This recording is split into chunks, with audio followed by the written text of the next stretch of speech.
ورسوله. يا أيها الذين آمنوا اتقوا الله حق تقاته ولا تموتن إلا وأنتم مسلمون. يا أيها الناس اتقوا ربكم الذي خلقكم من نفس واحدة وخلق منها زوجها وبث منهما رجالا كثيرا ونساء، واتقوا الله الذي تساءلون به والأرحام إن الله كان عليكم رقيبا. يا أيها الذين آمنوا اتقوا الله وقولوا قولا سديدا يصلح لكم أعمالكم ويغفر لكم ذنوبكم، ومن يطع الله ورسوله فقد فاز فوزا عظيما. أما بعد، فإن خير الكلام كلام الله تعالى، وخير الهدى هدى محمد صلى الله عليه وعلى آله وسلم، وشر الأمور محدثاتها وكل محدثة بدعة. اللهم إنا نسألك علما نافعا ورزقا طيبا وعملا صالحا متقبلا. اللهم آتنا في الدنيا حسنة وفي الآخرة حسنة وقنا عذاب النار. اللهم إنا نسألك الجنة وما قرب إليها من قول وعمل، ونعوذ بك من النار وما قرب إليها من قول وعمل.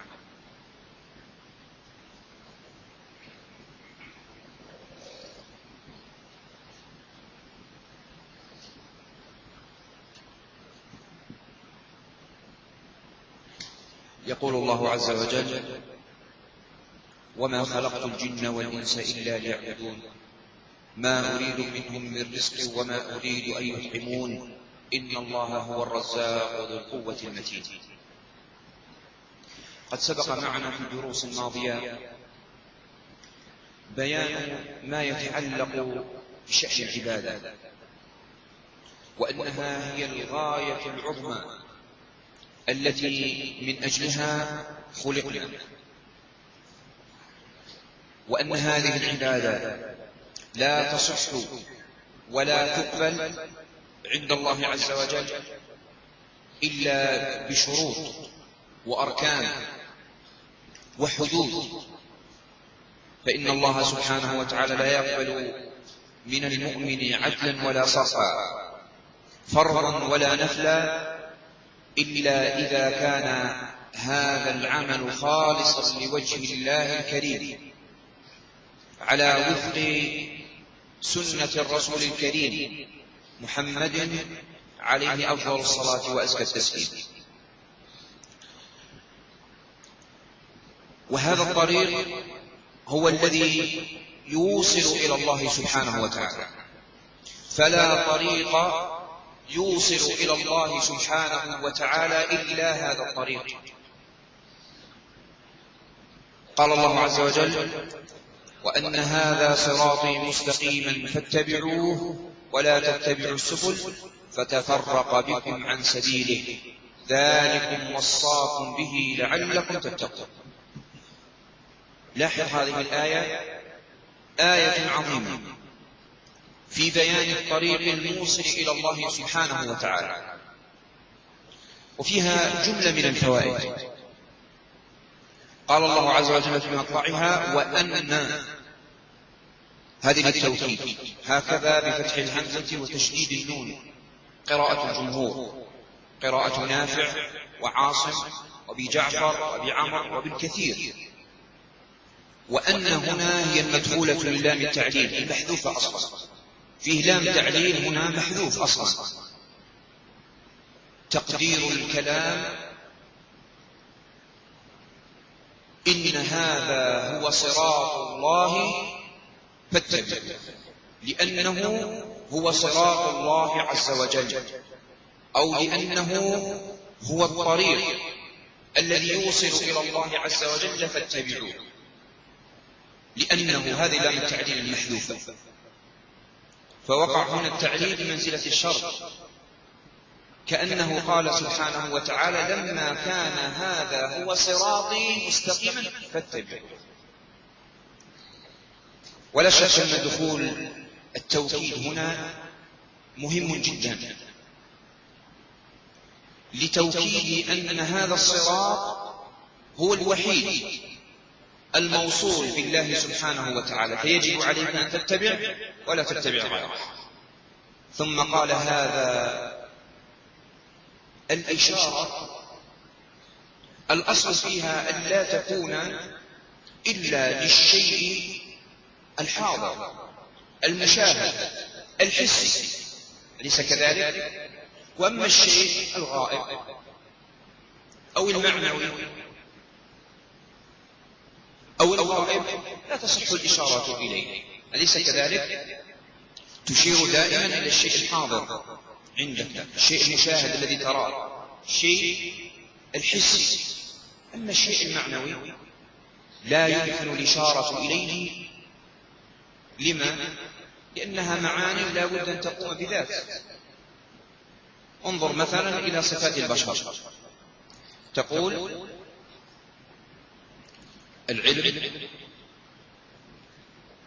الجود، الكرم، الشجاعة، وهكذا. هل يمكن الإشارة إليها؟ لا يمكن، لأنها أمور معنوية لا تقوم إلا بالذات.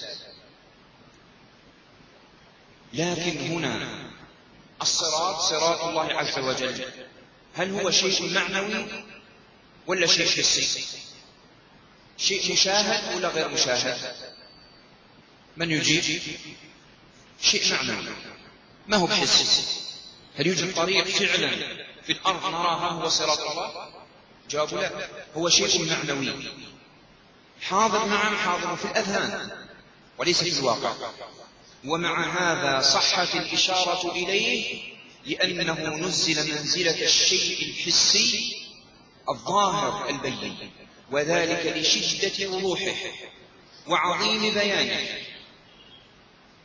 ولذلك الله سبحانه وتعالى أرسل الرسل وأنزل الكتب وبين هذا الصراط بيانا كافيا شافيا كأنه مشاهد. وهذا المعنى هو الذي ورد عن النبي صلى الله عليه وآله وسلم في سنن ابن ماجه من حديث أبي الدرداء رضي الله عنه قال: قال صلى الله عليه وعلى آله وسلم: تركتكم على البيضاء ليلها ونهارها سواء. تركتكم على مثل البيضاء، وفي لفظ على مثل المحجة البيضاء، يعني على الطريق الأبيض النقي. إذا رأيت صفحة بيضاء أي سواد فيها فإنه يظهر، أدنى خدش فيها يظهر، أليس كذلك؟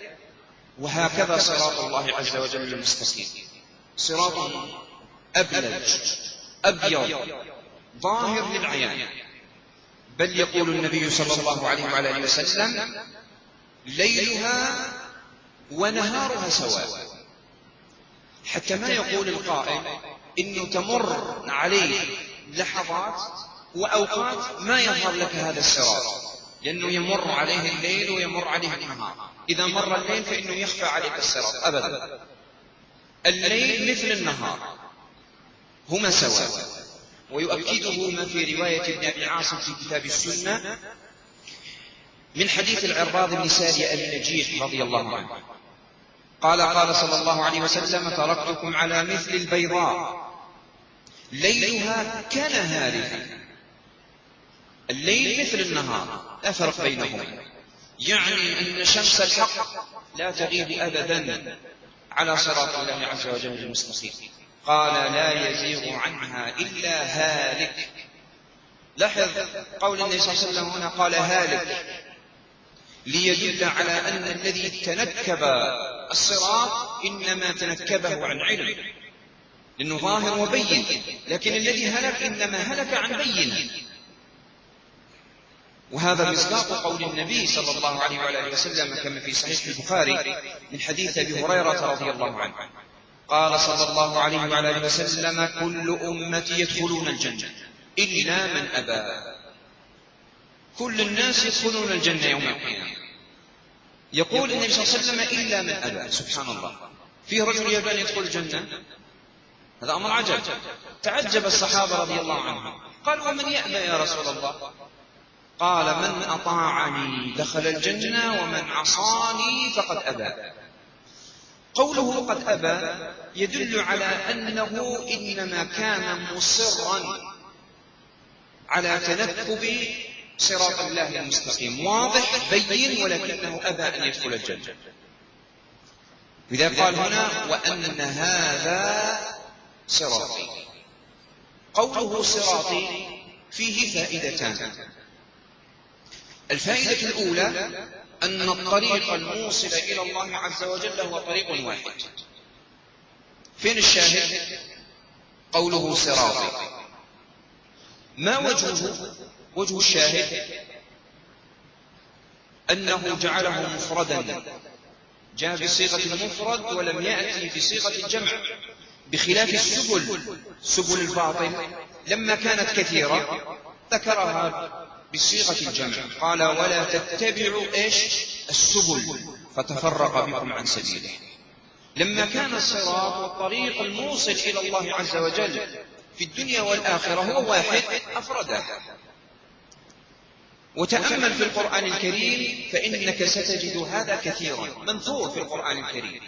سبيل الحق يفرد وغيره يجمع. يقول الله عز وجل وعلى الله قصد قال السبل هو السبيل واحد، وعلى الله قصد السبيل ومنها جاء. قصد السبيل على أحد القولين في تفسيره يعني إن الطريق الحق الذي يوصل إلى الله عز وجل هو طريق واحد قصد إليه ربنا سبحانه وتعالى، أو على التفسير الآخر أنه طريق واحد أيضا وقد تكفل الله عز وجل ببيانه.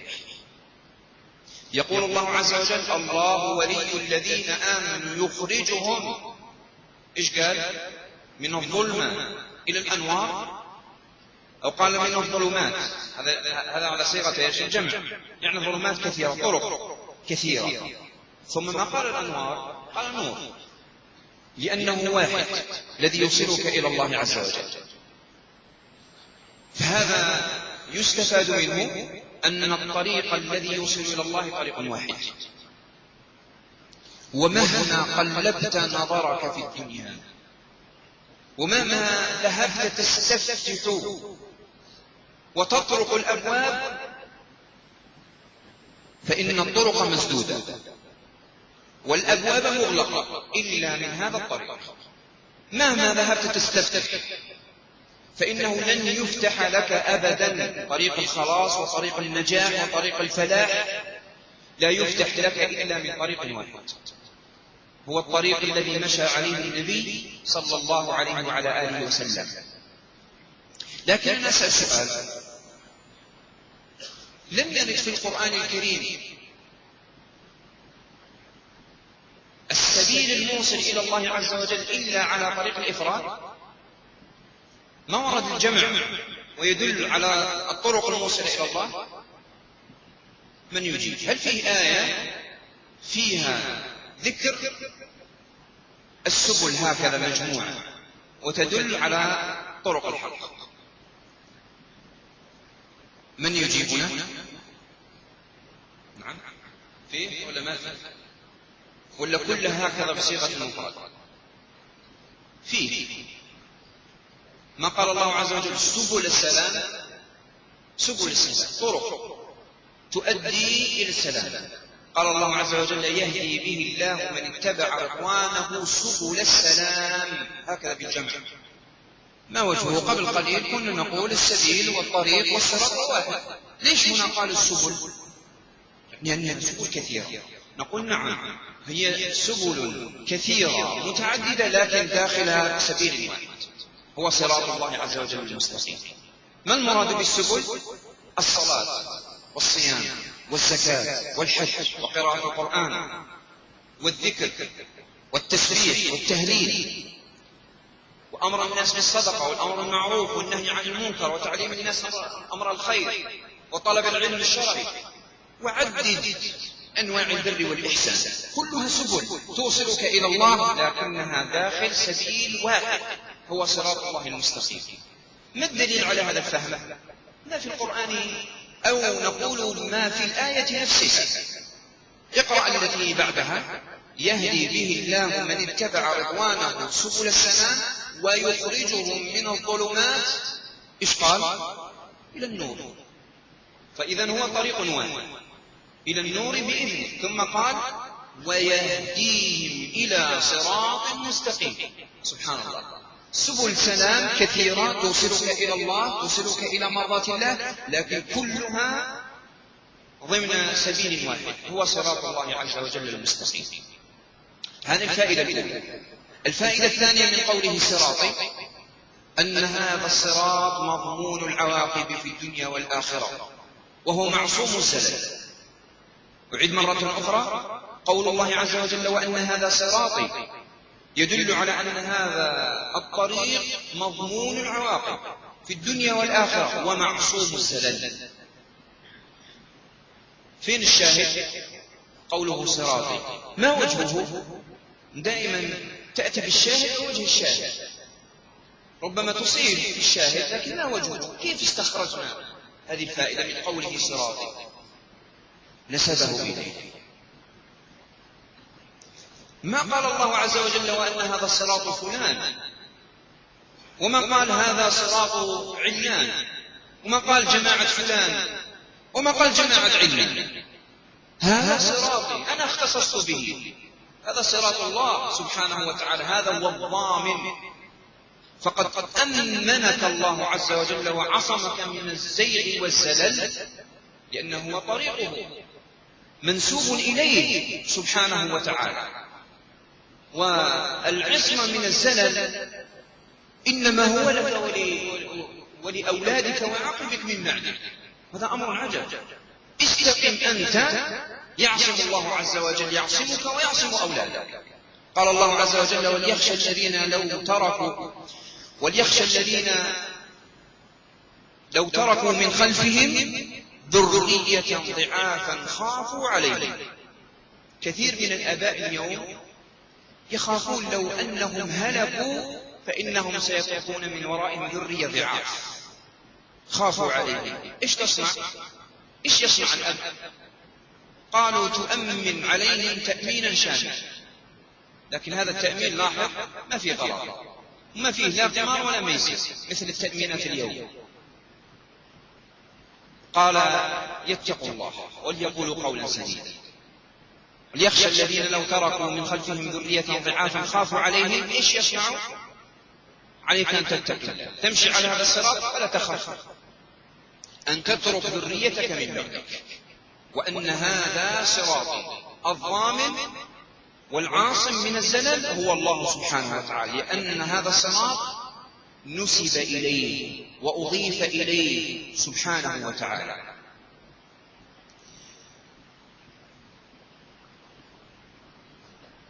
قال وأن هذا صراطي، كما ورد في القرآن الكريم في أكثر من موضع نسبة هذا الصراط إلى الله سبحانه وتعالى. يقول الله عز وجل وهذا صراط ربك مستقيم.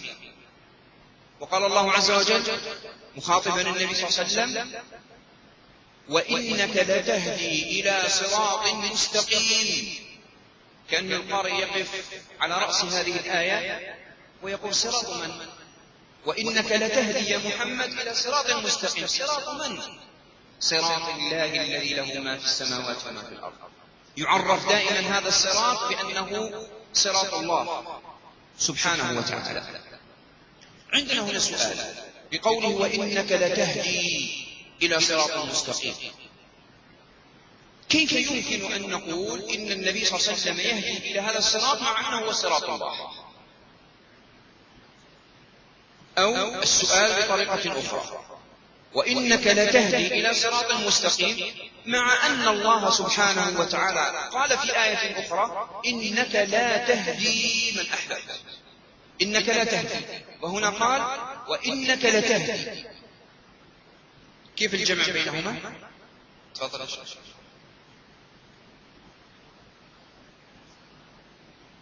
أيوة. الهداية هدايتان، هداية بيان وهداية توفيق. هداية البيان هي للنبي صلى الله عليه وآله وسلم ومن دونه. هداية البيان والتوضيح والتعليم للنبي صلى الله عليه وسلم أن يبينه ومن جاء بعده من أهل العلم، يبينون للناس الصراط، يقولون هذا صراط الله. وإنك لتهدي إلى صراط مستقيم، يعني إنك تبين وتفسر وتوضح وتبين هذا الصراط الموصل إلى الله. إنك لا تهدي من أحببت، هداية التوفيق. يعني ليس للنبي صلى الله عليه وسلم ولا لمن جاء بعده أن يحمل الناس على اتباع هذا الصراط. لا يملك النبي صلى الله عليه وسلم أن يأتي بالحق فيقذفه في قلوب الناس، الذي يملكه هو البيان، وإلا التوفيق هو بيد الله عز وجل، كما قال الله عز وجل: والله يهدي من يشاء إلى صراط مستقيم. فما دام أن الله عز وجل هو الذي يهدي إلى صراط مستقيم، فعليك أن تدعوه ليل نهار، ولا تكل ولا تمل من هذا الدعاء. بل إننا نقول إن أفرض دعاء على الإطلاق هو دعاء الله عز وجل بالهداية. أفرض دعاء يعني من الفرضية، من الوجوب. ما الدليل على هذا؟ فيه دعاء واجب يجب على المسلم أن يدعو به. نعم، في سورة الفاتحة التي هي أفرض سورة على الإطلاق، ما في سورة يجب على المسلم أن يحفظها إلا سورة الفاتحة فحسب. أما السورة التي بعدها التي تقرأ في الصلاة هي سنة. الفريضة في قراءة سورة الفاتحة، وفيها اهدنا الصراط المستقيم. واجب على كل مسلم مكلف أن يقول في اليوم والليلة اهدنا الصراط المستقيم أكثر من مرات عديدة، في الفريضة وفي النافلة. أليس كذلك؟ اهدنا الصراط المستقيم، ثم في آخرها يؤمن ويقول آمين يعني رب استجب. فيه سؤال آخر أعاذكم الله من أسئلة اليوم ومن شبهات اليوم إن شاء الله، لكن سنكشفها جميعا. الإنسان المهتدي إلى هذا الصراط، إذا كان الإنسان مهتدي إلى هذا الصراط، فلما إذن يقول اهدنا الصراط المستقيم؟ أنت مهتدي وتصلي، تقول الله أكبر، جئت إلى المسجد تصلي، أنت مهتدي، فلماذا تقول اهدنا الصراط المستقيم؟ ما فائدة هذا الدعاء؟ تفضل يا شيخ. بس في شيء آخر، الزيادة. الجواب على هذا من وجهين. الوجه الأول أن الهداية إلى طريق الله عز وجل هدايات، وليست هداية واحدة، هدايات لا يعلم عددها إلا الله. هدايات مختلفة كثيرة لا تعد ولا تحصى، لا يعلم قدرها وعددها إلا الله. قد يكون الإنسان مهتدي من جهة وغير مهتدي من جهة أخرى.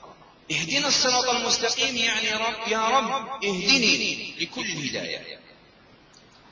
قد يكون الرجل يعمل العمل لكن لا يعتقد فيه الاعتقاد الجازم. الهداية أن يهديك الله إلى هذا الاعتقاد. قد يكون الرجل مهتدي ويحب العمل ولكنه لا يقدر عليه. اهدنا الصراط المستقيم يعني يا رب وفقني إلى هذا العمل. وهكذا أنواع من الهدايات مختلفة لا تعد ولا تحصى. الثاني، الوجه الثاني، أنه إذا كمل العبد هذه الهدايات فإن المراد بقوله اهدنا الصراط المستقيم يعني يا رب ثبتني على هذا الصراط. فالأهم من كونك مهتدي الثبات على الهداية. معرفة الطريق والهداية لهذا الطريق مهم، لكن الأهم منه هو الثبات. ولا تموتن إلا وأنتم مسلمون، هذا نهي. الله عز وجل ينهاك أن تموت إلا على الإسلام. قد يقول القائل وأنا متى أعرف؟ كيف أعرف موعد الوفاة؟ لا أحد منا يستطيع أن يدرك وقت وفاته. قال أهل العلم هذا الأمر بالاستقامة على الإسلام. استقم في كل الأحوال، حتى إذا جاءك الموت في أي لحظة من اللحظات جاءتك الموت وأنت على صراط الله المستقيم. لا قال ولا تموتن إلا وأنتم مسلمون، قال هنا اهدنا الصراط المستقيم بمعنى الثبات على هذا الصراط. بل إن فيه هداية أخرى لا يصل إليها العبد ما دام حيا في هذه الدنيا.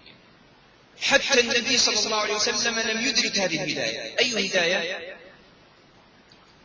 الهداية إلى الجنة يوم القيامة. الجنة لها صراط، أليس كذلك؟ لها طريق واضح، من مر عليه ونجا فإنه يدخل الجنة، وإلا سقط في النار. ما الدليل على هذا؟ في صحيح البخاري من حديث ثوبان مولى النبي صلى الله عليه وسلم أن يهوديا قال النبي صلى الله عليه وسلم: أين يكون الناس يوم تبدل الأرض غير الأرض والسماوات؟ الأرض غير الأرض والسماوات غير السماوات، لا أرض ولا سماء. فين يكون الناس؟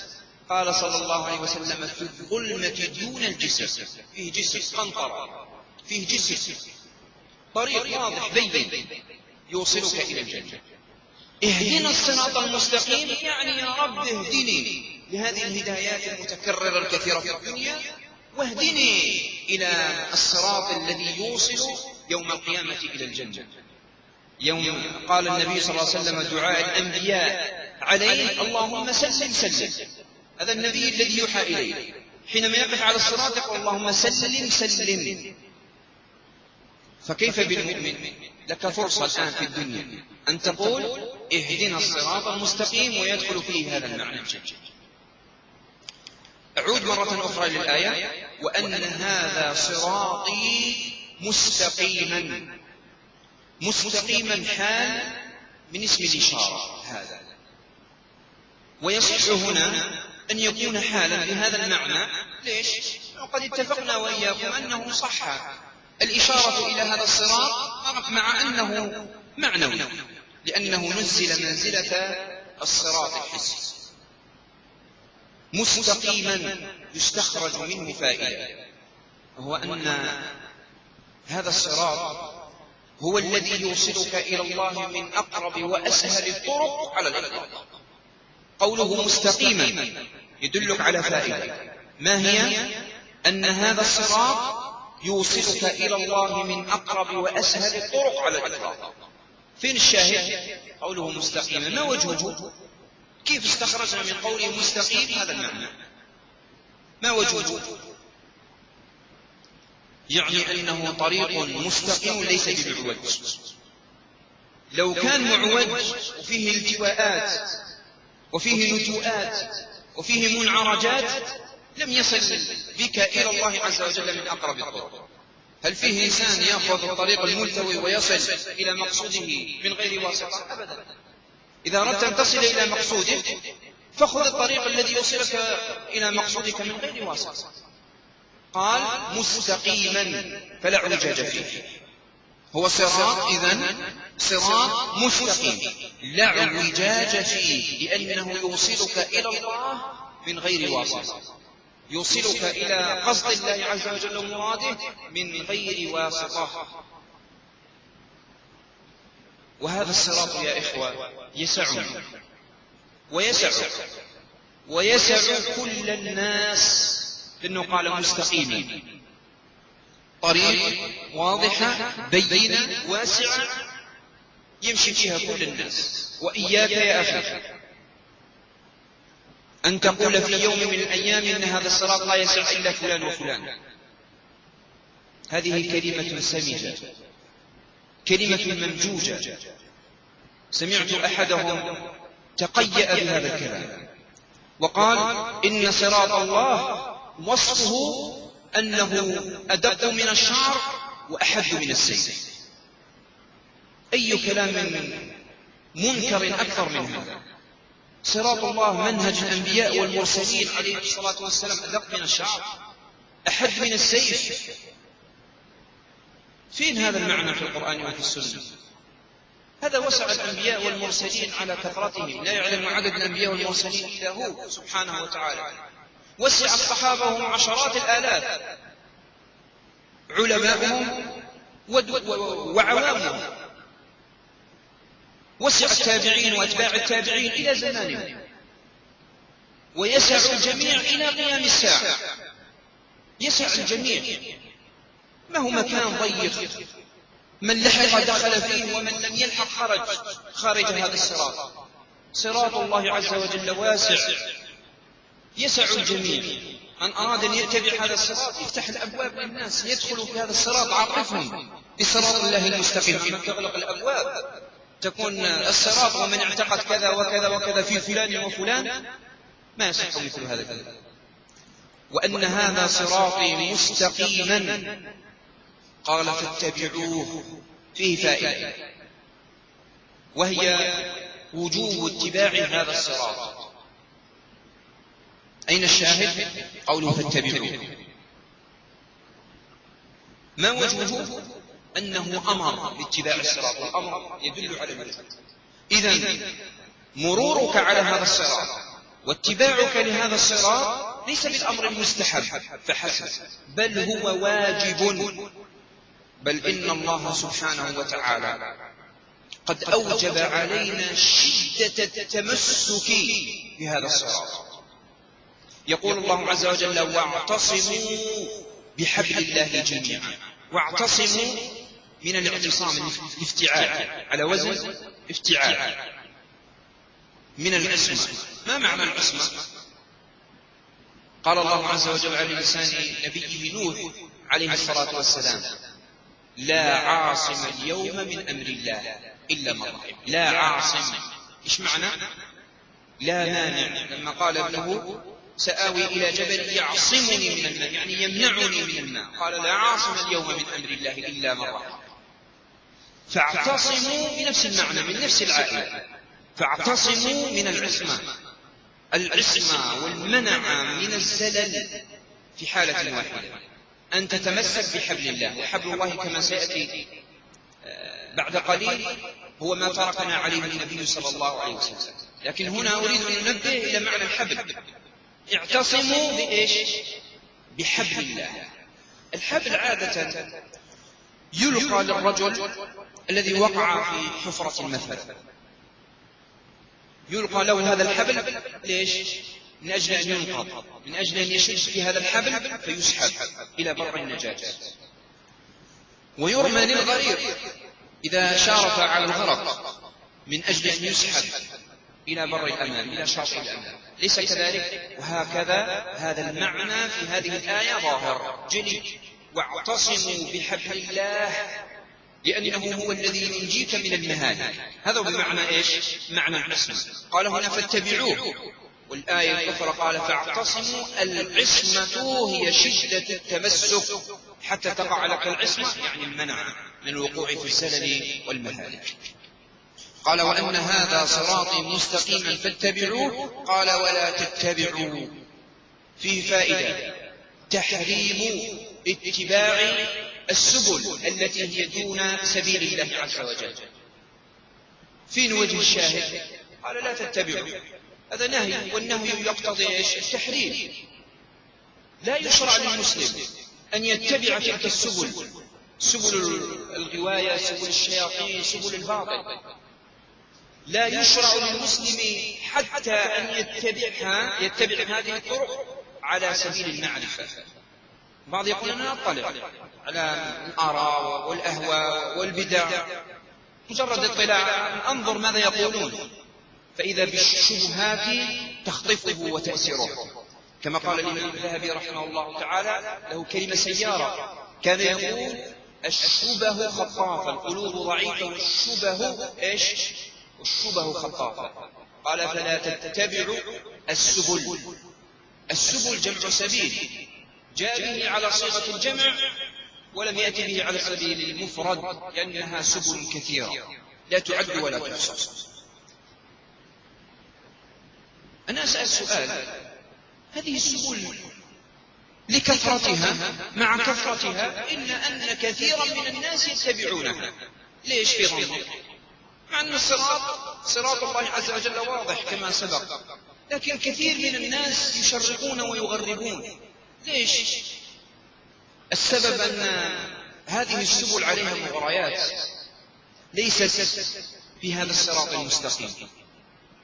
والدليل على هذا تفسير النبي صلى الله عليه وآله وسلم، وأحسن التفاسير تفسير النبي صلى الله عليه وسلم لهذه الآية في مسند الإمام أحمد بإسناد صحيح من حديث ابن مسعود رضي الله عنه قال قال صلى الله عليه وآله وسلم أو قال خط لنا النبي صلى الله عليه وسلم خطا في الأرض وقال هذا سبيل الله. انظر إلى التمثيل، هذا التمثيل النبي صلى الله عليه وسلم يمثل لهم، جعل على الأرض خط مستقيم وجعل خطوطا عن يمينه وعن شماله، خطوط مائلة كثيرة، في لفظ الخطين عن اليمين وعن الشمال، وقال هذه السبل. هذه ايش؟ هذه السبل على كل سبيل شيطان يدعو إليه. هذه المغريات. ثم قرأ النبي صلى الله عليه وسلم وأن هذا صراطي مستقيما فاتبعوه ولا تتبعوا السبل فتفرق بكم عن سبيله. على رأس كل سبيل شيطان. الشيطان هذا شيطان جني ولا شيطان إنسي؟ جني بس؟ فيه والله شياطين من الإنس من هم يقربون لعلهم في أذيتهم وفي مكرهم وخداعهم. شياطين الإنس شياطين الجن، شياطين الإنس وشياطين الجن. يقول ابن مسعود رضي الله عنه فيما أخرجه عنه الطبراني بإسناد حسن وهو موقوف عليه رضي الله عنه، قال إن هذا الصراط محتضر. قول النبي صلى الله عليه وسلم إن الحشوش محتضرة تحضره الشياطين، محتضرة يعني بالشياطين، يقولون هلم يا عبد الله هذا سبيل الله ليصدوا عن سبيل الله. لاحظوا هنا مكر وخداع هؤلاء الشياطين. كل شيطان يأتي على رأس السبيل ويقول هلم عبد الله هذا سبيل الله، وهو يكذب، ليس هو بسبيل الله. قال ليصدوا عن سبيل الله. فاعتصموا، يقول ابن مسعود فاعتصموا بحبل الله فإن حبل الله هو كتاب الله. أريد أن أعلق على قوله الشياطين يقولون ينادون هؤلاء ويقولون هلم يا عبد الله. لاحظ أن الشيطان ما يقول هذا سبيلي، هذا سبيل الشيطان، هذا سبيل الباطل، هذا سبيل الغواية، هذا سبيل الفساد، هذا سبيل جهنم، ما يقول هذا، قل هذا سبيل الله تعال إليه. فليحذر المسلم أن يتبع صراطا ليس هو بصراط الله ولكنه هو صراط الشيطان الرجيم، ويلبس عليه فيظن أنه هو الصراط فيتبعه وهو يظن أنه يحسن صنعا. إياك يا أخي أن تمشي على صراط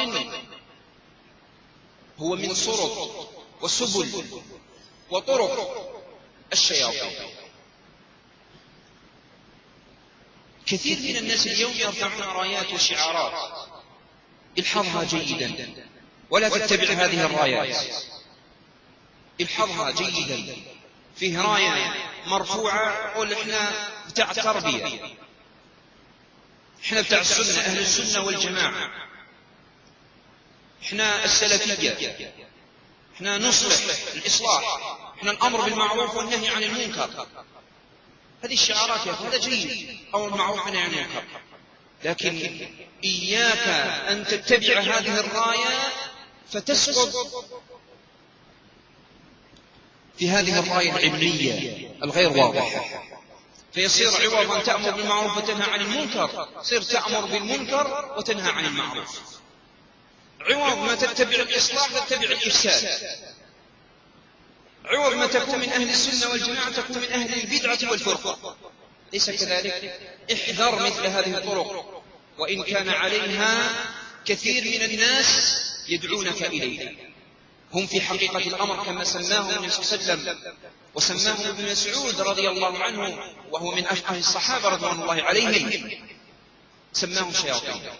هم شياطين الجن وشياطين الإنس.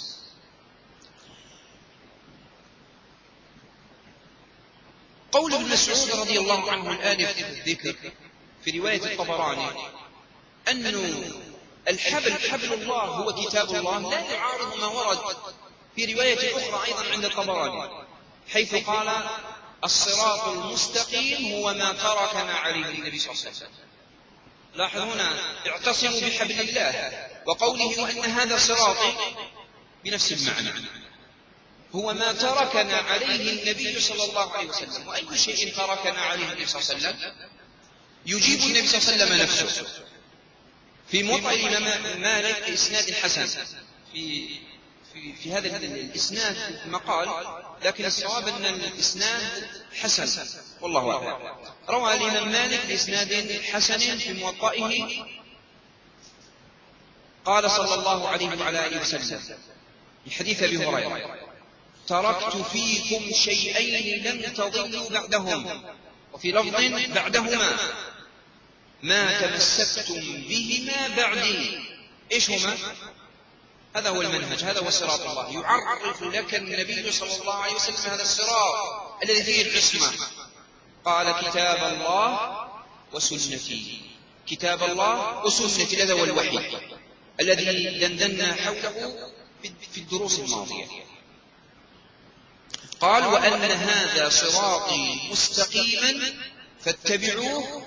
قال: ولا تتبعوا السبل فتفرق بكم عن سبيله.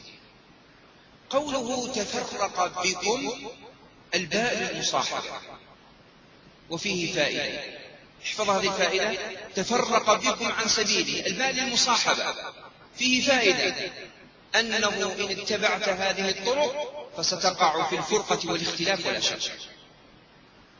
في فائدة أخرى، وهو أن اتباع صراط الله المستقيم فيه الاجتماع والألفة.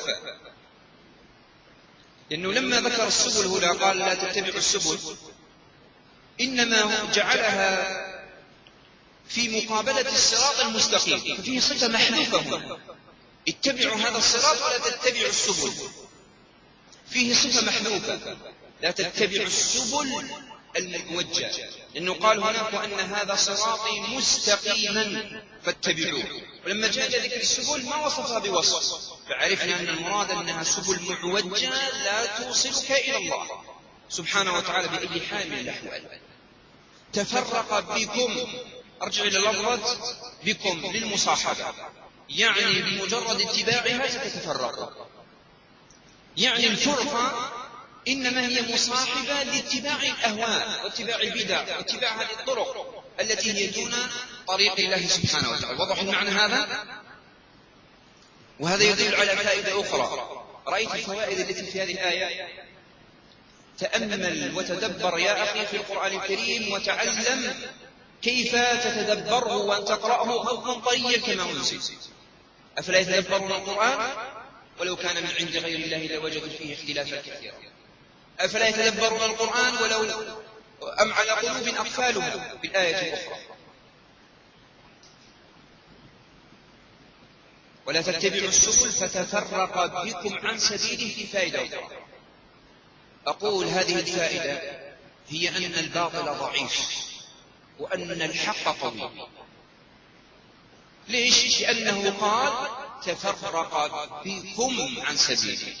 مجرد اتباع هذا الطريق وهذا الصراط يوقعك في الفرقة والاختلاف والخور والانهزام والضعف. فدل الدليل أن اتباع صراط الله المستقيم فيه القوة وفيه النصرة وفيه الغلبة. ولذلك كان يقول ابن تيمية رحمه الله تعالى: السنة مقرونة بالاجتماع والبدعة مقرونة بالفرقة. ولذلك يقال أهل السنة والجماعة وأهل البدعة والفرقة، أليس كذلك؟ الذي يدل على هذا المعنى ويؤكده قول الله عز وجل في الآية الأخرى: بل نقذف بالحق على الباطل فيدمغه فإذا هو زاهق. تأمل أيضا هذه الآية، ولا أريد أن أطيل ويتشعب بنا الحديث، لكن أقول بل هنا تفيد إيش؟ بل إيش تفيد؟ تقول وقع لفلان كذا وكذا، تقول بل وقع له كذا وكذا، للإضرار، تسمى الإضرار. هكذا قال للإضرار، يعني لضرب الكلام السابق وتضعيفه واستئناف خبر جديد قوي.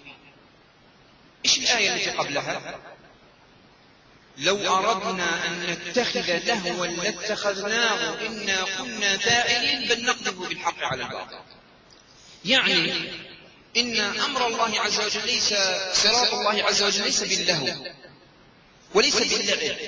ولو أراد الله الله عز وجل أن يتخذ هذا الأمر لعبا ولهوا لفعل، وليس كما يقول بعض الطوائف المعتزلة وغيرهم أن الله لا يقدر أن يفعل هذا، كما قالوا أن الله عز وجل لا يقدر أن يظلم. أبدا، الله عز وجل يقدر أن يظلم لكنه لا يفعل. وما ربك بظلام العبيد، يقدر ولكنه لا يفعل. لو أراد الله سبحانه وتعالى أن يتخذ هذا الأمر لعبا ولهوا لفعل. يقول الله عز وجل إننا كنا فاعلين بل نقذف بالحق. ضرب الكلام السابق أنه ليس بأمر لهو ولا لعب، واستئناف خبر جديد فيه القوة. بل نقذف. لاحظ هذه الكلمة، تأمل. ما قال نرسل، ما قال نرمي، ما قال نبعث، قال بل نقذف من القذف. والقذف هنا فيه معنيين: المعنى الأول القوة، قوة الرمي، والمعنى الثاني الإصابة، إصابة الهدف. ممكن تقول رميت، ربما تصيب وربما تصيب، أليس كذلك؟ والرمي قد يكون خفيفا، لكن قال بل نقذف، القذف فيه القوة مع الإصابة. والدليل على هذا قال فيدمغه، النتيجة فاهم نتيجة فيدمغه. الدمغ بمعنى الكسر.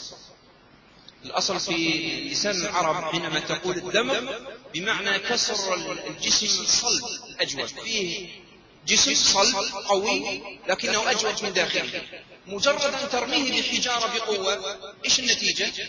يتفتت ويتكسر ويتشرذم قطع صغيرة. وهكذا الباطل. بل نقذف بالحق، المقذوف به هو الحق والمقذوف عليه الباطل. انظر إلى النتيجة، فيدمغه فإذا هو زاهق. فإذا حرف المفاجأة هنا ليش دخل؟ ليطمئن الله عز وجل أهل الحق، أهل الصراط المستقيم، ويدل على أن الحق له مفعول سريع، ما يحتاج الحق إلى كثير من الوقت ليغلب الباطل وليصرعه، بل بمجرد ظهور الحق يبطل الباطل. إن الباطل كان زهوقا. وهذا يدل على فائدة أخرى، وهو أن الباطل في حد ذاته ضعيف لا يتقوى إلا بغيره، والحق في حد ذاته قوي لا يحتاج إلى غيره. حتى قال النبي صلى الله عليه وسلم لينصرن الله هذا الدين بالرجل الفاجر. سبحان الله، رجل فاجر والله عز وجل ينصر به الدين، هذا لقوة الحق. أعطي مثل على هذا. اليوم التنصير الذي ضرب أطنابه في بلادنا لا تقوم له قائمة إلا بعد جهود مضنية، أليس كذلك؟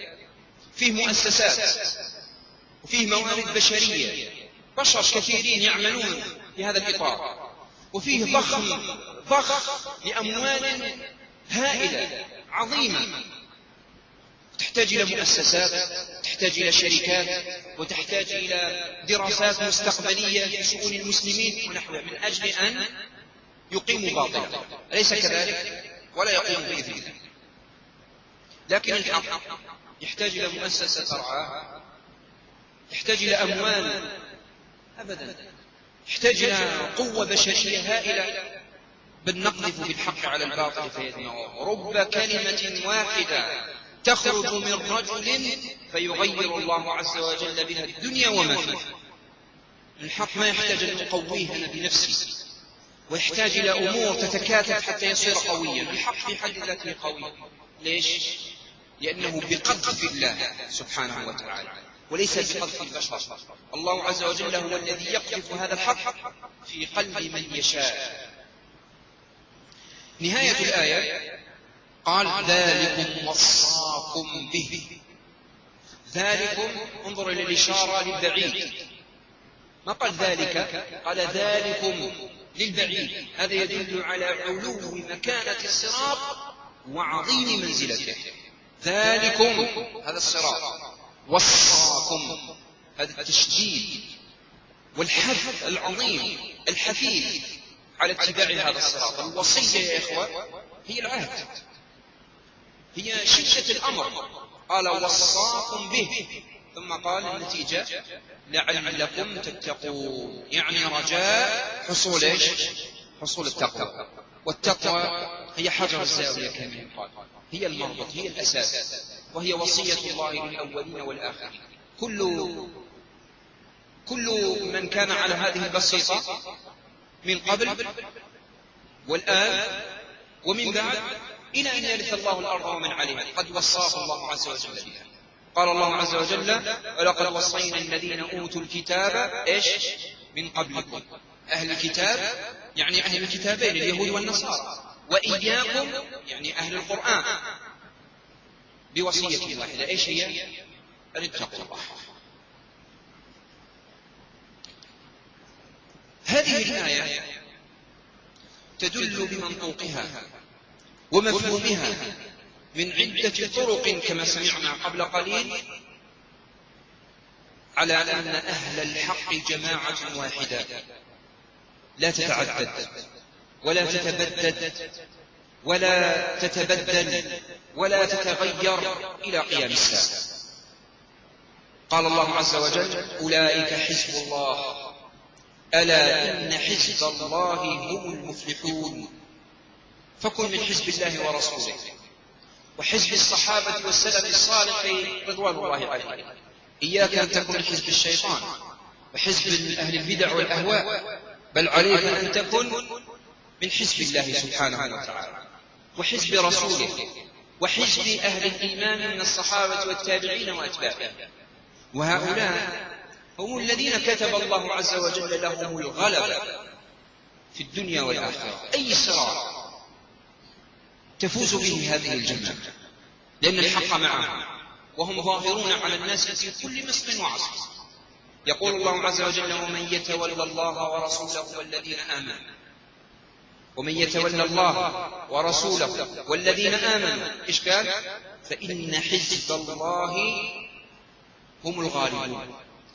لاحظ هنا ما قال يغلبون، قال غالبون اسم، والاسم يدل على الثبات، يعني أن صفة الغلبة والنصر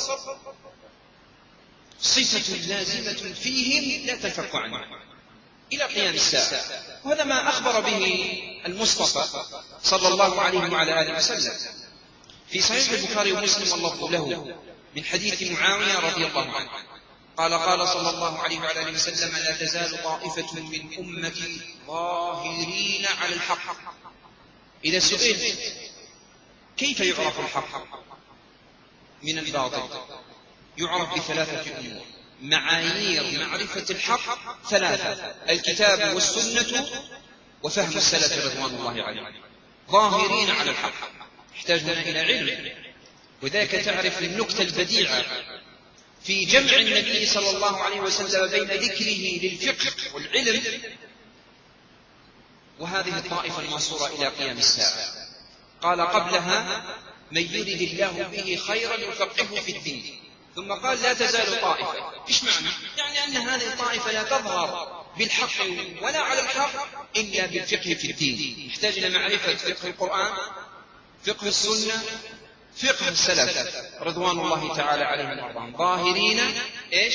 على الحق. قال: لا يضرهم من خذلهم. من كان داخل الصف وخذلك لا تبتئس ولا تحزن. في أناس يكونون معك جنبا إلى جنب ثم يخذلونك، لا تبتئس ولا تحزن لهذا، وسر، فإنك ستصل إلى الله سبحانه وتعالى. قال: أو خالفهم، يعني من خارج الصف، من خارج الصراط، أو خالفهم حتى يأتي أمر الله وهم كذلك، في لفظ مسلم. وفي لفظ آخر: حتى يأتي أمر الله وهم ظاهرون، أيضا هذا في الصحيح، وهم ظاهرون على الناس.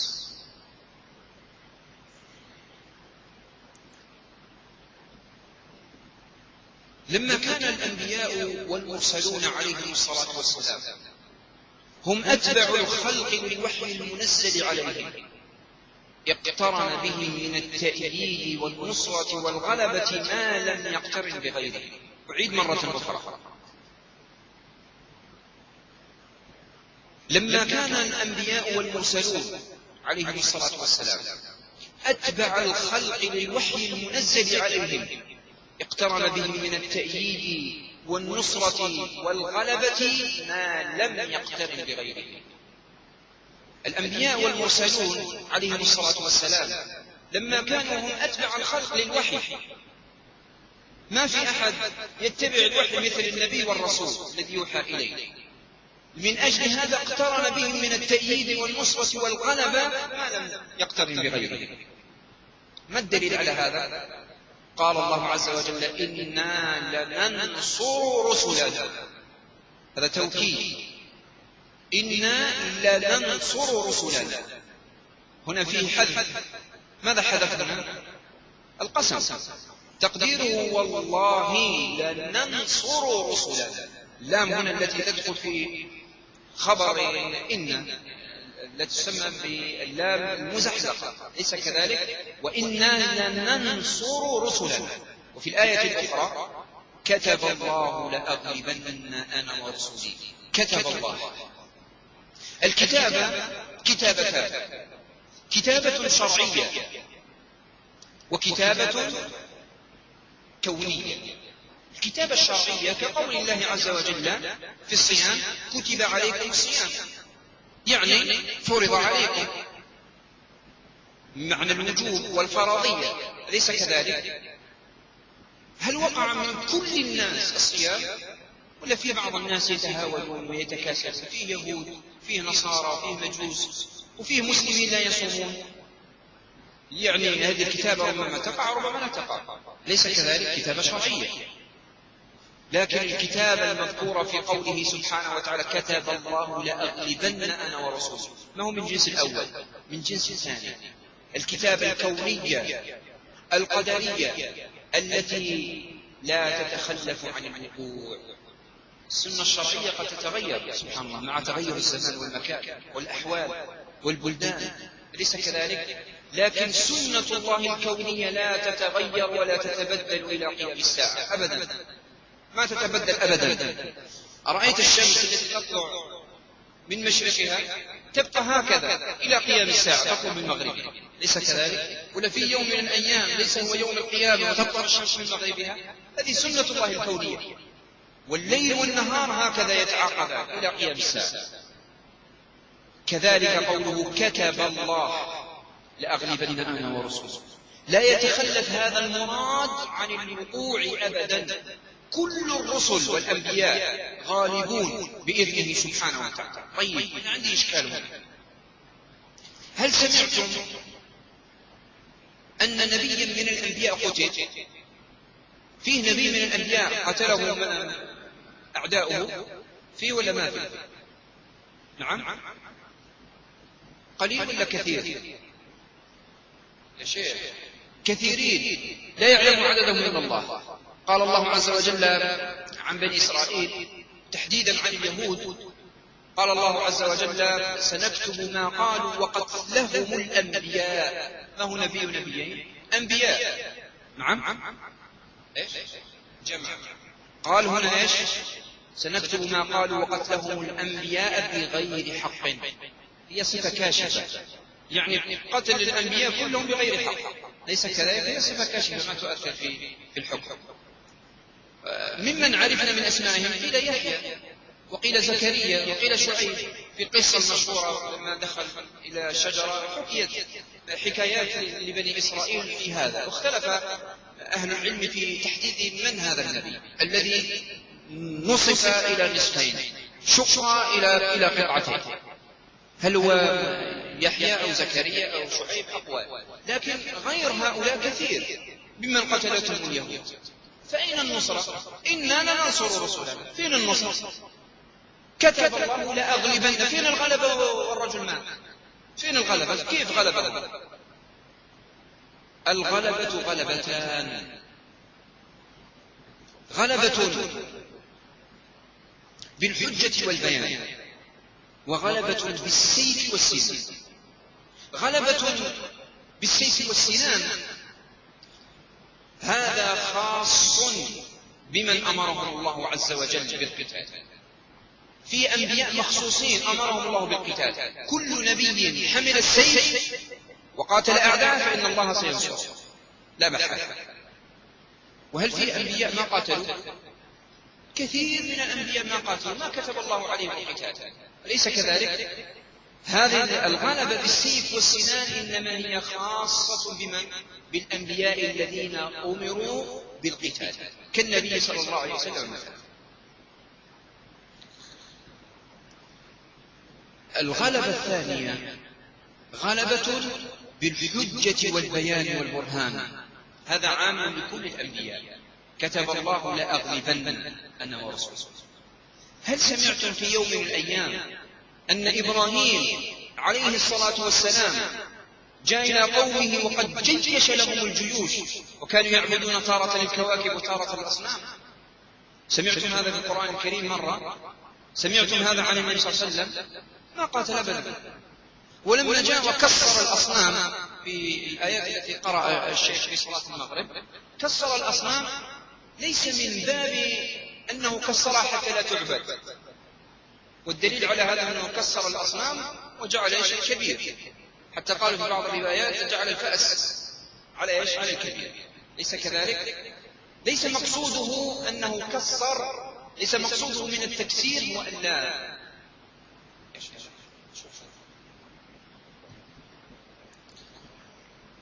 ايش المقصود بتكسير الأصنام؟ هذا قصد ايش؟ إظهار الحجة والدليل والبرهان. قال اسألوهم إن كانوا ينطقون.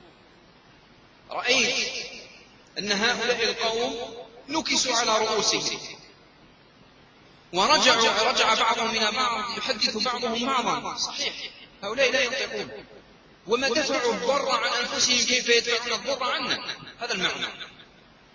ولما حاج إبراهيم عليه الصلاة والسلام ذلك الرجل إيش قال؟ جاءوا بقوة وجيش ليقاتله حتى قالوا أنه هو النمرود.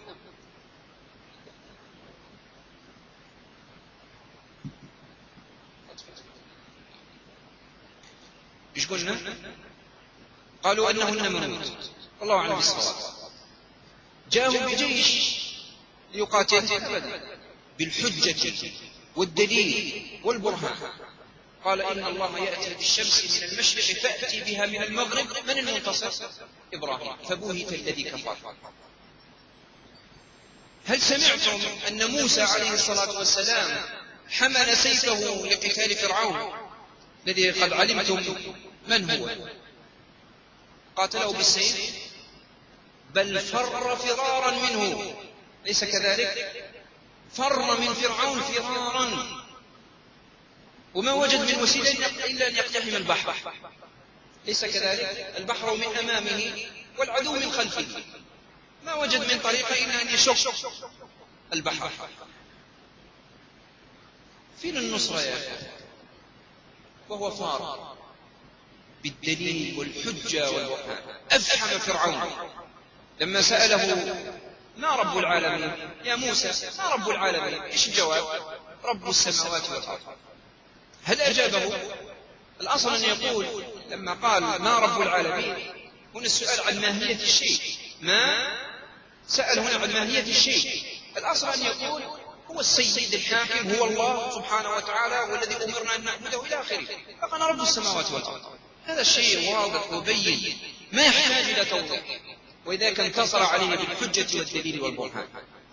أنا أقول هذا الكلام لأن كثيرا من الناس قد تحزنه أوضاع المسلمين في مشارق الأرض ومغاربها، وينتصر قلب المسلم لما يراه من سفك دماء المسلمين واستباحة أعراضهم في مشارق الأرض ومغاربها. ماذا نصنع؟ وفين النصر الذي وعدنا الله عز وجل به؟ الحجة والدليل والبرهان. اتباعك للنبي صلى الله عليه وآله وسلم هو أكبر ما ترد به على الأعداء. قال أحد مشايخنا جلست مجلسا وأحدهم صار يتكلم بهذا الكلام. إيش يقول؟ انظروا إلى الأعداء كيف تسلطوا على أعراض المسلمين، وانظروا إلى الدماء التي تسيل على الأرض المقدسة الطاهرة في فلسطين وأفغانستان والعراق وغيرها. ماذا نصنع يا إخوة؟ وأعلى صوته وانتفخت أوداجه واحمرت عيناه وعلى بصوته: ماذا نصنع ماذا نصنع ماذا نصنع لنصرة إخواننا؟ قال الشيخ: أنا أقول لك. قال الشيخ: فنظرت إلى الرجل المتكلم فإذا شاربه قد سقط على شفته العليا. رأى الشارب قد سقط، فقال: أقول لك إيش تصنع؟ احلق شارب. قال الرجل: كيف نتكلم لك عن الدماء في فلسطين وأفغانستان والعراق وتقول لي احلق شارب؟ إيش دخل هذا في هذا؟ إذا كان سنة ظاهرا النبي صلى الله عليه وسلم قال: احلقوا الشوارب واعفوا عن اللحى، حفوا الشوارب واعفوا عن اللحى، ما استطاع أن تتبع النبي صلى الله عليه وسلم، كيف تنصر إخوانك البعيدين عنك؟ كيف تنصرهم؟ ويا إخوة والله الذي لا إله غيره، إن الرجل الذي لا يستطيع أن يقيم قدماه في الصلاة لدقائق معدودات لن يستطيع أبدا أن يقيم قدماه في الحرب. هذه قاعدة: إن الله لن يغير ما بقوم حتى يغيروا ما بأنفسهم. لا يغير الله عز وجل أبدا من أوضاع المسلمين حتى يغيروا من أنفسهم. إن تنصروا الله ينصركم، انصر الله نصرة الله بنصرة دينه. أنت أصلا مقصر في شرائع الدين، كيف تريد أن تنصر إخوانك؟ أعظم ما ترد به على الأعداء اتباعك للسنة النبوية. طبق السنة على نفسك وعلى أهلك، والله سينتصر المسلمين، والله الذي لا إله غيره. ما هو قسم على شك وعلى ظن، بل على يقين. أخبرنا به الذي لا ينطق عن الهوى إن هو إلا وحي يوحى. قال صلى الله عليه وسلم كما في سنن أبي داود بإسناد صحيح: إنما تنصرون بضعفائكم. وفي لفظ عند النسائي: بدعائهم وصلاتهم. بدعائهم وصلاتهم. سبحان الله، رجل يجلس يبقى في بيته يدعو ويصلي ويقرأ القرآن، الله عز وجل ينصر به المسلمين في مشارق الأرض ومغاربها. قال الله عز وجل: كتب الله لأغلبن أنا ورسولي. يقول الله سبحانه وتعالى في موسى وأخيه هارون: أنتما ومن اتبعكما إيش؟ الغالبون. إيش قال أنتما؟ لمن؟ خطاب لموسى وأخيه هارون. ثم ما قال ومن كان معكما، وإنما قال من اتبعكما، شرط المتابعة للوحي المنزل. وقال في نبي الله عيسى بن مريم عليه الصلاة والسلام: إذ قال الله يا عيسى إني متوفيك ورافعك إلي ومطهرك من الذين كفروا. إيش قال بعدها؟ وجاعل الذين اتبعوك فوق الذين كفروا إلى يوم القيامة. وجاعل الذين اتبعوك، الذين اتبعوا عيسى عليه الصلاة والسلام، نصرهم الله عز وجل وجعلهم فوق الذين كفروا الذين هم اليهود. لذلك قال ابن تيمية رحمه الله تعالى: لذلك كان النصارى أرفع درجة من اليهود. أليس كذلك؟ نص القرآن أليس كذلك؟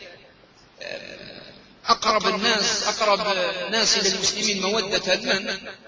قال الله عز وجل: الذين قالوا إن النصارى ذلك لأن منهم قسيسين ورهبان وأنهم لا يستكبرون. هذا في حق الأمم السابقة وأنبيائها، وفي حق هذه الأمة اسمع. يقول الله عز وجل: يا أيها النبي حسبك الله. إيش قال بعدها؟ ومن اتبعك من المؤمنين. حسبك يعني كافيك الله. الكفاية هي جلب الخير ودفع الشر، ما في شيء أعظم من هذا. يكفيك الله عز وجل من كل شيء، كل خير يجلبه لك وكل شر يدفع عنك. بإيش؟ باتباعك للنبي صلى الله عليه وآله وسلم. وقال الله عز وجل في الآية الأخرى: أليس الله بكاف عباده. أليس الله بكاف عبده في القراءة الأخرى. أليس الله بكاف عباده قراءة حمزة، وهي ظاهرة الجمع يشمل الجميع الذين عبدوا الله عز وجل. وفي قراءة الجمهور أليس الله بكاف عبده أيضا بنفس المعنى، لأنه مفرد مضاف، المفرد المضاف يعود كل من عبد الله عز وجل. أليس الله بكاف الكفاية. قال ابن تيمية رحمه الله: الكفاية المطلقة مع الاتباع له، الكاملة مع الكامل، والناقصة مع الناقص. كلما أنقصت من اتباعك للنبي صلى الله عليه وسلم كلما نقصت هذه الكفاية، كلما نقص لك الخير وزاد الشر، كلما أنقصت من الاتباع كلما نقص الخير وزاد الشر، وهكذا. الكاملة مع الكامل والناقصة مع الناقص. بل اسمع إلى قول ابن تيمية رحمه الله وهو يقول: لو أن رجلا انفرد في بعض الأمصار والأعصار بحق جاء به النبي صلى الله عليه وسلم ولم تنصر عليه الناس، فإن له نصيبا من قوله سبحانه وتعالى: إلا تنصروه فقد نصره الله إذ أخرجه الذين كفروا ثاني اثنين إذ هما في الغار إذ يقول لصاحبه لا تحزن إن الله معنا. تأمل في هذه الآية. النبي صلى الله عليه وسلم لما انفرد بالحق في مكة، لما هاجر أصحابه لم يجد من ينصره، فالله عز وجل هدد هؤلاء الموجودين زمن النبي صلى الله عليه وسلم: إلا تنصروه فقد نصره الله. ما تريد نصرة الرسول؟ الله سينصره. إلا تنصروه فقد نصره الله. ثم قال في الأخير: إن الله معنا. يريد أبا بكر الصديق رضي الله عنه. وكل رجل انفرد بسنة أو حق جاء به النبي صلى الله عليه وسلم ولكن الناس لم ينصروك عليه، لا تبتئس ولا تخف من المستقبل ولا تحزن على ما مضى، فإن الله عز وجل ناصرك عليهم. لا تغتر بكثرة الهالكين ولا تبتئس لقلة السالكين وإن كنت لوحدك. وأقول: قد يتأخر النصر، أقول وأنا أعي ما أقول، قد يتأخر النصر، ثم أستدرك وأقول: عفوا إن النصر لا يتأخر، إنما تأخره بحسبنا نحن، وأما نسبته إلى الله سبحانه وتعالى فالنصر يأتي في موعد، لأن نحن ليس لنا العلم ولا الحكمة ولا الخبرة حتى نعرف عواقب الأمور. الله عز وجل هو الحكيم الخبير العليم الذي ينزل النصر في وقته، لكن بالنسبة لنا يتأخر. قال الله عز وجل: حتى إذا استيأس الرسل وظنوا أنهم قد كذبوا. حتى إذا استيأس يعني من اليأس. في نظرنا نحن أخر الله عز وجل عليهم النصر، أخره الله على الأنبياء. ليش؟ في فائدة. حتى استيأس الرسل وظنوا خلاص أنهم قد كذبوا وأنهم غير منصورين على أعدائهم ومدعوين، جاء النصر، أتاهم نصرنا في مكة. أيما رجل انفرد بحق ولم تنصره الناس فاعلم بأن الله عز وجل سينصره، وأن الله سيبطر شانئ هذا الرجل، لأن له نصيب من قول الله عز وجل: إن شانئك هو الأبتر. شانئك يعني عدوك، والأبتر يعني هو الأبتر. وانظر إلى عداوة من يعادي أهل السنة والجماعة. يأتي إلى رجل من أهل السنة والجماعة ضعيف ليس له لا سلطان ولا قوة ولا نفوذ، فيستعدي عليه السلطان. لا تبتئس لهذا. شانئك هو الأبتر، لأنه ما عاداك من أجل شخصك، وإنما عاداك لشخص رسول الله الذي تمثلت به. والله عز وجل يقول: إلا تنصروه فقد نصره الله. هنا فيه إشكال. قد يقول قائل: إلا تنصروه فقد نصره الله، هذا خطاب للصحابة، أما نحن ما صحبنا النبي صلى الله عليه وسلم وما رأينا، فكيف يقول إلا تنصروه فقد نصره الله؟ نقول: الصحبة صحبتان: صحبة بدنية حقيقية التي حصلت للصحابة رضي الله عنهم، صحبوه بأبدانهم حقيقة، هؤلاء إلا تنصروه فقد نصره. لكن فيه صحبة أخرى يا أخي، ممكن نحن الآن هكذا ونحن في مجلسنا نبلغ هذه الصفة، صفة الصحبة، ولكنها ليست صحبة حقيقية، صحبة قلبية معنوية.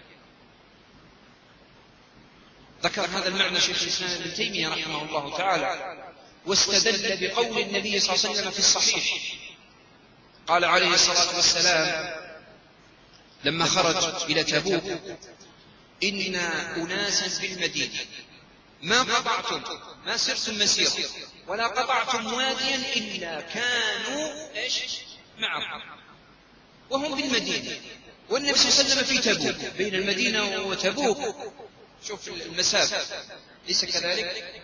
على الحدود مع الأردن، بين المدينة وتبوك، من وسط الجزيرة العربية إلى تبوك. قال: وهم معهم بإيش؟ معهم بقلوبهم.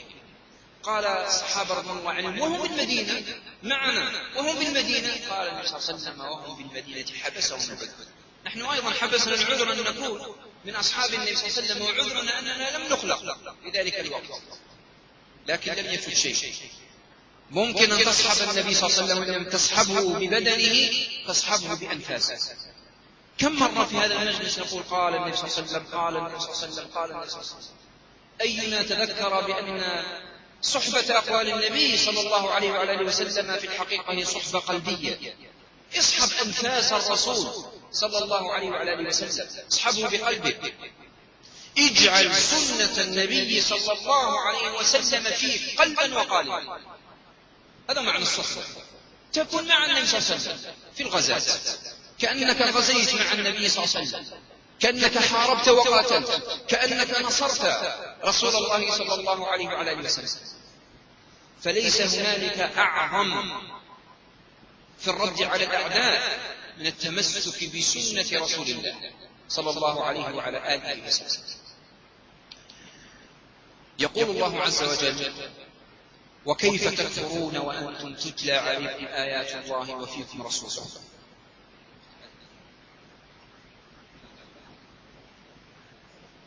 طيب، يقول الله عز وجل: وكيف تكفرون وأنتم تتلى عليكم آيات الله وفيكم رسوله. تأمل هذه الآية من أولها: يا أيها الذين آمنوا إن تطيعوا فريقا من الذين أوتوا الكتاب يردونكم، أو الآية التي قبلها: يردوكم من بعد إيمانكم كافرين وكيف تكفرون وأنتم تتلى عليكم آيات الله. ذكر الله عز وجل في هاتين الآيتين مكر الكفار بالمسلمين، وأن أعظم ما يريده الكافر من المسلم إخراجه من دينه، أليس كذلك؟ وإن مكرهم لتزول منه الجبال، أو لتزول الجبال في القراءة الأخرى. مكرهم مكر كبار، وأعظم ما يريدون إخراج المسلمين من دينه. ود كثير من أهل الكتاب لو يردونكم من بعد إيمانكم كفارا حسدا من عند أنفسهم من بعد ما تبين. هنا قال: وكيف تكفرون؟ هؤلاء يريدون تكفيركم، كيف تكفرون؟ فين الجواب؟ في هذه الآية جواب؟ ما في جواب. وهذه قاعدة: كل سؤال في القرآن الكريم لم يرد جوابه لأنه متقرر عند الموافق والمخالف. كيف تكفرون يعني حاشاكم من الكفر، كما قال ابن كثير رحمه الله، والكفر بعيد عنكم لسببين: العصمة إيش قلنا؟ بحبل الله، الكتاب والسنة. قال: وأنتم تتلى عليكم آيات الله. تلاوة آيات القرآن إيش معناها؟ معناها قراءة اللفظ فحسب؟ لا، يتجاوز هذا المعنى بكثير. التلاوة تأتي كما تأتي بمعنى قراءة اللفظ، تأتي أيضا بمعنى متابعة المعنى، العمل بالمعنى، كما تقول تلا فلان فلانا بمعنى تبعه. تلاوة القرآن الكريم المأمور التي أمرنا بها هي نوعان: قراءة اللفظ ومتابعة المعنى. ثم قال: وفيكم رسوله. وجود النبي صلى الله عليه وسلم بين أظهرنا في حد ذاته عصمة من الوقوع في الزلل والكفر والانهزام مع الأعداء. وكيف تكفرون وأنتم تتلى عليكم آيات الله وفيكم رسوله. ثم قال: ومن يعتصم بالله فقد هدي إلى إيش؟ ذكر هنا الصراط. وبينه ووضحه. هذا الذي ندندن حوله من أول الدرس. يقول أبو بكر الصديق رضي الله عنه كما في الصحيحين مؤكدا معنى هذه الآية: لست تاركا شيئا كان النبي صلى الله عليه وسلم يعمل به إلا عملت به، إني أخشى إن تركته أن أزيغ. انظر إلى شدة تمسك بكر الصديق، يقول كل شيء صغيرا كان أو كبيرا النبي صلى الله عليه وسلم عمل به أنا أعمل به. ليش يا أبا بكر؟ يقول إني أخشى على نفسي إن تركت شيئا من هذا ولو كان صغيرا أن أهله أن أزيغ. ولاحظ التطبيق العملي، ما هو قول يا إخوة، ذكرنا عدة مرات، هذه ما هي مجرد أقوال وفتاوى الصحابة نرويها للناس من أجل البركة ونقول ما أعظم هؤلاء الصحابة، أبدا، من أجل الاتباع على منهج يؤسسه لك أبو بكر الصديق، يؤسسه لك أبو بكر الصديق رضي الله عنه. انظر إلى التطبيق العملي وامتحن نفسك فيه. روى ابن عساكر بإسناد حسن إن شاء الله، روى أيضا البيهقي في كتاب الاعتقاد، قال أبو هريرة رضي الله عنه: والله الذي لا إله غيره لولا أبو بكر استخلف ما عبد الله. كررها مرتين أو ثلاثة: والله الذي لا إله غيره لولا أبو بكر استخلف، لولا أن الناس استخلفوا أبو بكر ما وجدت عصبة من بعد هذا يعبدون الله. قالوا: ما هي أبا هريرة؟ ما هذا؟ إيش هذا الذي تقوله؟ لولا استخلاف أبو بكر ما عبد الله في الأرض. هذا تشدد. ما هي أبا هريرة؟ وفي لفظ: اتق الله يا أبا هريرة وانظر ما تقول. ثم حكى القصة. هذا أمر عجب. قالوا: إذا عرف السبب بطل العجب. ذكر أبو هريرة رضي الله عنه قصة موت النبي صلى الله عليه وسلم وإنفاذه لجيش أسامة بن زيد رضي الله عنه، القصة مشهورة.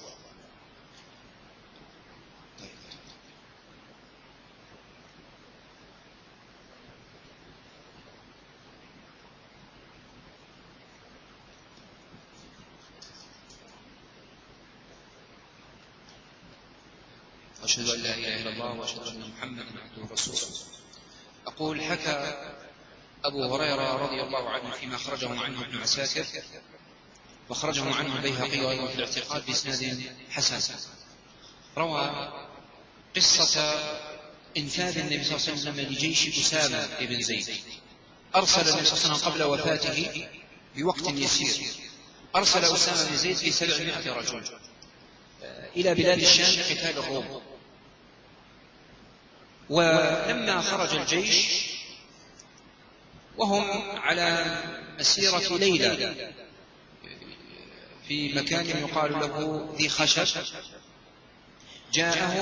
جاءتهم أخبار أن النبي صلى الله عليه وسلم قد توفي، فعسكروا في ذلك الموضع، ورجع من أكابر الصحابة رضي الله عليهم إلى المدينة، وبقي من بقي في جيش أسامة. اختلف الصحابة رضي الله عنهم مع أبي بكر الصديق. قال أبو بكر الصديق: لن أرجع جيش أسامة إلى المدينة، مع أنه مسيرة ليلة على المدينة. وقال الصحابة كلهم: لا بد أن ترجع جيش أسامة. ليش؟ الظاهر أن الحق مع هؤلاء الجماعة لفاقرة ارتداد العرب بعد وفاة مجرد وفاة النبي صلى الله عليه وسلم انقسموا إلى 3 أقسام: قسم رجعوا إلى عبادة الأصنام كما كانوا من قبل، وقسم ادعوا الإسلام ولكنهم منعوا الزكاة، قالوا هذا حق للرسول صلى الله عليه وسلم مقابل الدعاء، خذ من أموالهم صدقة تطهرهم وتزكيهم بها وصل عليهم، مات النبي صلى الله عليه وسلم ما نعطي الزكاة. وقسم ثالث اتبعوا مدعي النبوة كمسيلمة كذاب وغيره. وصارت الأعراب من حول المدينة يجيشون الجيوش لاقتحام المدينة، وأفاضل الصحابة وفرسان الصحابة مع أسامة بن زيد خارج المدينة. الأصل إيش؟ لو عرض الأمر عليك إيش تقول؟ فورا أرجع جيش أسامة ليحيي المدينة، هذا الأصل. وإلا كيف يسير جيش أسامة لقتال في فلسطين في بيت المقدس؟ يذهبون إلى بلاد الشام ويرجعون، والمدينة تبقى من غير حامية، الحق مع من؟ الظاهر أنه مع الجماعة، لكن أبو بكر الصديق رضي الله عنه صمم وعزم ألا يفعل هذا. لما أكثروا معه الحديث بعد استخلافه قال: والله الذي لا إله غيره لو جرت الكلاب بأرجل أزواج رسول الله صلى الله عليه وسلم ما أرجعت جيشا أنفذه رسول الله ولا حللت لواء عقده رسول الله. تصور ما يقوله أبو بكر الصديق، يقسم حتى لو الأمر ساء في المدينة واقتحم هؤلاء الأعراب المدينة وجرت الكلاب بأرجل أزواج رسول الله في سكة المدينة ما أرجعت جيشا أنفذه رسول الله ولا حللت لواء عقده رسول الله. هذا فعل الرسول صلى الله عليه وسلم. كيف نتنكب صراطه بعد وفاته نخالف أمره؟ فين النصر هنا؟ فين النصر والتأييد؟ يكون باتباع الرسول الكريم عليه الصلاة والسلام. فأنفذ جيش أسامة. يقول أبو هريرة رضي الله عنه: وما من حي قد عزموا على الردة واقتحام المدينة إلا وقال لما يمر عليه جيش أسامة مع هؤلاء الفرسان الأشاوس إلا وقالوا قال بعضهم لبعض: لولا أن في المدينة مثل هذا الجيش لما أخرجه أبو بكر الصديق. ما دام أخرج هؤلاء يعني في المدينة فيه من يحميهم. ننظر حتى يذهب أسامة لقتال الروم وننظر. إذا هزموا اقتحمنا المدينة، انتصروا نثبت. وفعلا ذهب أسامة بن زيد لأرض فلسطين وقاتل الروم وهزمهم بإذن الله، ورجع إلى المدينة فثبت الناس على الإسلام. وثانيا انهزم الروم وكفوا شرورهم في رمياتهم وغزاتهم لأراضي المسلمين، إبعادهم أكثر ما يكون عن المدينة النبوية. رغم ثاغرة ارتداد العرب وتثبيط بعض الناس لأبي بكر الصديق، إلا أن الشرع الحنيف الذي تعلمه أبو بكر الصديق رضي الله عنه على يد النبي صلى الله عليه وسلم لسنوات طويلة في مكة والمدينة هو الذي أهله ليقف هذا الموقف الذي لو عرض على أحدنا لما استطاع أن يشير برأي يشبهه أو أن يصل إلى عشر معشار هذا الرأي رضي الله تعالى عنه وأرضاه. وفي سنن الترمذي ومسند الإمام أحمد حكى ابن مسعود رضي الله عنه قصة مشابهة اختصرها هنا. ذهب معه بعد صلاة العشاء خارج المدينة وخط له خطا في الأرض وقال: إنه سيأتيك رجال لا تكلم فإنهم لن يكلمك. مضى النبي صلى الله عليه وسلم لشأنه، فجاء رجال ذكر ابن مسعود رضي الله عنه من بشاعة منظرهم ومظهرهم المخيف. ماذا قال؟ كأنهم الزب أشعارهم وأجسامهم، ويجوز أيضا النصب أشعارهم وأجسامهم، يعني أجسامهم سوداء. قال رضي الله عنه: لا أرى عورة ولا قشرة، يعني أجسامهم سوداء كلها مملوءة بالشعر، مكسوة بالشعر، لا يرى منهم عورة ولا قشرة. موقف مرعب. يقول ابن مسعود رضي الله عنه هذا الشاهد: ينتهون إلي ولا يتجاوزون الخط. لو نحن وضعنا في هذا الموضع إيش تصنع؟ لو وضعت في هذا الموضع فررت ولم تعقب، ليس كذلك؟ وفين أمر النبي صلى الله عليه وسلم: لا تبرحن هذا الخط، لا تكلمهم فإنهم لا يكلمونك، ولا تبرحن هذا الخط. وفعلا حماه الله عز وجل من كيد وشر هؤلاء الشياطين، لأنه ائتمر بسنة النبي صلى الله عليه وسلم، صدق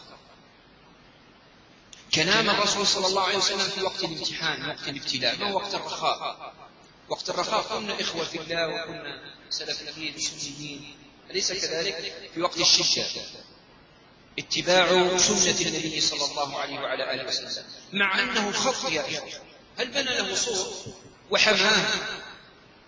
هذا خط لو جاءت الريح لعفت عن أثره، لكن تأمل هنا يا إخوة ليس كبقية الخطوط، هذا خط السنة النبوية.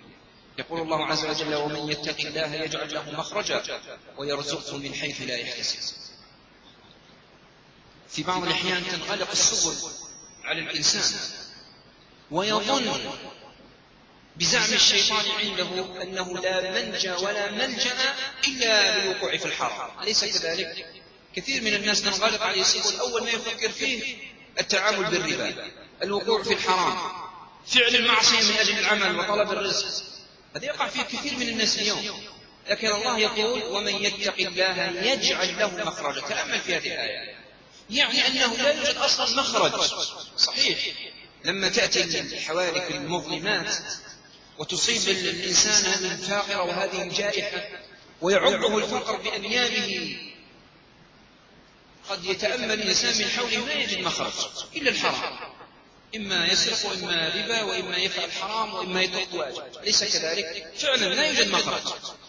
لكن صدق ما يقول الله عز وجل، سيجعل الله عز وجل لك مخرجا، كما قال الحكم بن عمرو الغفاري، كان يقول: إني قرأت في القرآن لو كانت السماء على الأرض رتقا، أنا كنت بين السماء والأرض والسماء انطبقت على الأرض، إن اتقيت الله لجعل الله لي منها مخرجا ولو من خرم إبرة. أصلا ما فيش مخرج.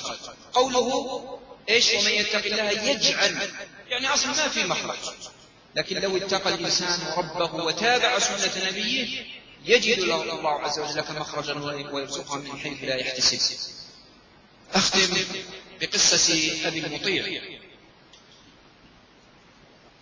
عند ابن حبان في صحيحه يقول أبو المطيع: كنا في جيش لأرض الروم لقتال الروم، على رأسهم مالك الخثعمي. رأى جابر بن عبد الله الصحابي المشهور، جابر بن عبد الله الصحابي الصحابي، رآه يجر بغلا له، يجر دابة له ويمشي ويجر الدابة، فقال: يا أبا عبد الله اركب فإن الله قد حملك. ليش ما تركب على الدابة؟ والله عز وجل قد رزقك هذه الدابة. فقال: أصلح دابتي واستغني عن قومي، وإني سمعت النبي صلى الله عليه وسلم يقول: من اغبرت قدماه في سبيل الله حرمه الله على النار. يريد أن يجعل قدميه على الأرض ليصيبهما ذلك الغبار، لأنه سمع من النبي صلى الله عليه وسلم ما سمع، فأعجب أمير الجيش بهذا وأبعد عنه، ثم ناداه بأعلى صوته من بعيد: يا أبا عبد الله اركب فإن الله قد حملك. ففهم جابر بن عبد الله. ليش كرر عليه السؤال؟ سأله من قبل وأجابه. ليش كرر؟ حتى يسمع الجند، يسمع الجيش. ففهم جابر فأعلى صوته يسمع الناس، قال: أصلح دابتي واستغني عن قومي، وإني سمعت النبي صلى الله عليه وسلم يقول: من اغبرت قدمه في سبيل الله حرمه الله على النار. لاحظ الجيش الذي ينصره الله عز وجل. يقول ابن المطيع رحمه الله: فتوافد الناس على دوابهم فما رأيت في يوم أكثر ماشيا من ذلك اليوم. كل الجيش نزلوا من على دوابهم يمشون على الأرض لتصيبهم ما أصاب جابر رضي الله عنه في متابعة النبي صلى الله عليه وسلم. يا إخوة، قوم يتابعون النبي صلى الله عليه وسلم وسنته حتى في اغبرار الأقدام، الله صانع بهم. أترك الإجابة له، والله تعالى أعلى وأعلم وأجل وأكرم. فيه سؤال يقول: ضاع طفل صغير عمره 2 سنين يوم الجمعة الفارق، ولما ذهب أظن أحدهم إلى المسجد للإعلام عن ذلك قال له أحد القيمين: لا يجوز إنشاء الضالة في المسجد. هذا صحيح؟ لأن هذا الموضوع وقعت به فتنة. هذا لا ينبغي أن يوقع به فتنة. أظن بأن المسجد إنما هو في وسط حي سكني، ومثل هذا الأمر هو أمر جلل في الحقيقة، ما هو أمر هين ويسير، أليس كذلك؟ ضياع طفل سنتين يعني لا يعرف اسمه، لا يعرف إقامته ولا بيته، أليس كذلك؟ الإعلان عنه في المسجد هو أقرب شيء، ولا يدخل هذا من الإنشاد في إنشاد الضال المنهي عنه، لا بأس بهذا، لا بأس أن يقال ضاع طفل وعمره كذا ووصفه كذا، لا بأس به، هذا من مساعدة الناس. نعم، اتخاذ هذا الأمر ديدنا للناس، نعم نقول إن النبي صلى الله عليه وسلم يقول إن المسجد لم يصنع لهذا، المسجد هذا ما صنع من أجل إنشاد الضالة، واحد اللي ضيع شيء في الخارج يجي المسجد يقول من وجد كذا، ما صنع المسجد من أجل هذا، وما صنع المسجد أيضا ما بني من أجل البيع والشراء، ولكن في بعض الأحيان تدعو الحاجة لمثل هذا الأمر، مثل إنشاد الضال لأمر لا يستغنى عنه، وفيه هنا مصلحة راجحة، والنهي هنا للكراهة، فيمكن حتى لو كان التحريم، لكن التحريم الذي يحرم لغيره يجوز العمل به في بعض الأحيان لوجود المصلحة. والله تعالى أعلم وجل وأكرم، صلى الله على نبينا محمد وعلى آله وصحبه أجمعين.